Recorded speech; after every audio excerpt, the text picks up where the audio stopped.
তার বিনিময়ে আমার একটা শর্তও আছে। আরে বোমা, তোমার জন্যই তো সবকিছু হইতেছে। তুমি যদি রাতুল বাবাজির এই যে কন্ট্যাক্টগুলি ক্যান্সেল না করতা তাহলে তো আর এই ঝামেলা হইতো না। তুমি এখন কি চাও? আপনাকে ওই বাড়িটা।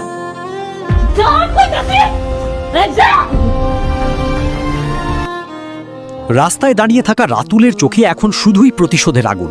মেঘলা তাকে যেভাবে ঘাড় ধাক্কা দিয়ে হাতে ভিক্ষার থালা ধরিয়ে বাড়ি থেকে বের করে দিয়েছে সেটা সে কিছুতেই ভুলতে পারছে না।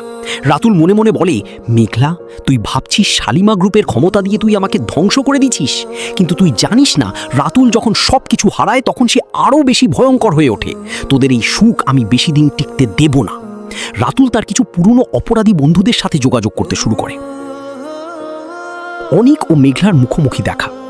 রাজু ভাই অনিককে একটি রেস্টুরেন্টে ডেকে আনে। অনিক ভাবছিল হয়তো কোনো ব্যবসার কাজে ডাকা হয়েছে, কিন্তু সেখানে গিয়ে যখন সে মেঘলাকে বসা দেখেই অনিকের পুরো শরীর রাগে কাঁপতে শুরু করে। অনিক চলে যেতে নিলেই মেঘলা তার হাত ধরে কেঁদে ফেলে। মেঘলা বলে, অনিক, প্লিজ চলে যেও না। আমি জানি আমি তোমার সাথে অনেক বড় অন্যায় করেছি।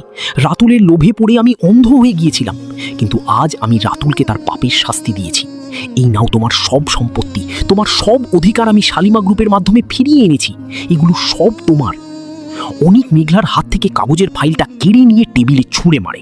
শান্ত কিন্তু কঠোর গলায় অনিক বলে, মেঘলা, যেই সম্পত্তি মানুষের বিশ্বাস আর ভালোবাসার চেয়ে বড় হয় সেই সম্পত্তির প্রতি আমার কোনো লোভ নেই। তুমি আমাকে যে কষ্ট দিয়েছো তাই কাগজ দিয়ে মুছে ফেলা যাবে না। আমি এখন আমার রাতের নিরিবিলি রাস্তায় অনিক ও তার স্ত্রী যখন ফুটপাতে থাকা অসহায় মানুষদের খাবার দিচ্ছিল, ঠিক তখনই পিছন থেকে একটি দ্রুতগতির গাড়ি এসে অনিকের স্ত্রীকে ধাক্কা দিতে যায়। অনিক দূর থেকে তা দেখে চিৎকার করে ওঠে এবং নিজের জীবন বাজি রেখে তার স্ত্রীকে ধাক্কা দিয়ে সরিয়ে দেয়। কিন্তু দুর্ভাগ্যবশত গাড়িটি অনিককেই সজোরে ধাক্কা মারে। অনিক রক্তাক্ত অবস্থায় রাস্তায় লুটিয়ে পড়ে। গাড়ির কাঁচ নেমে আসে, ভিতরে বসে কুৎসিত হাসি হাসছে রাতুল। রাতুল চেঁচিয়ে বলে, বলেছিলাম না রাতুলের সাথে বেইমানি করলে স্বপ্নের মধ্যেও থরথর করে কাঁপবি। আজ তোদের সুখের সংসার আমি শেষ করে দিলাম। এই বলেই রাতুল গাড়ি নিয়ে পালিয়ে যায়। অনিকের স্ত্রী কান্নায় ভেঙে পড়ে এবং চিৎকার করে রাজু ভাই আর মেঘলাকে ফোন করে। কিছুক্ষণের মধ্যেই মেঘলা আর রাজু ভাই সেখানে পৌঁছায়। অনিককে দ্রুত হাসপাতালে নিয়ে যাওয়া হয়। হাসপাতালের অপারেশন থিয়েটারের বাইরে মেঘলা, রাজু ভাই এবং অনিকের স্ত্রী কান্নায় ভেঙে পড়েছে। মেঘলা নিজের ভাগ্যকে দোষ দিতে থাকে, কারণ তার কারণেই আজ অনেকের এই অবস্থা। কিছুক্ষণ পর ডাক্তার অপারেশন থিয়েটার থেকে গম্ভীর মুখে বেরিয়ে আসেন। অনেকের স্ত্রী ডাক্তারের কাছে ছুটে গিয়ে বলে, ডাক্তারবাবু, আমার স্বামী ঠিক আছে তো?